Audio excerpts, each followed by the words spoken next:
பொன்னேரி அருகே கடந்த வெள்ளிக்கிழமை லாரி சக்கரத்தில் சிக்கி கல்லூரி மாணவர் உயிரிழந்த விவகாரத்தில் 17 வயது சிறுவனுக்கு பைக்கை ஓட்ட கொடுத்த உறவினரை போலீசார் கைது செய்தனர்.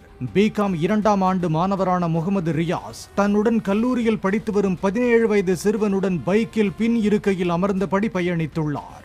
ஆழிஞ்சிவாக்கம் மேம்பாலம் வழியாக அவர்கள் சென்றபோது முன்னால் சென்ற லாரி மீது மோதாமல் இருக்க 17 வயது சிறுவன் பிரேக் அடித்த போது பைக்குடன் சேர்ந்து சாலையில் விழுந்த முகமது ரியாஸ் பக்கவாட்டில் சென்ற மற்றொரு லாரி சக்கரத்தில் சிக்கி இறந்ததாக கூறப்படுகிறது.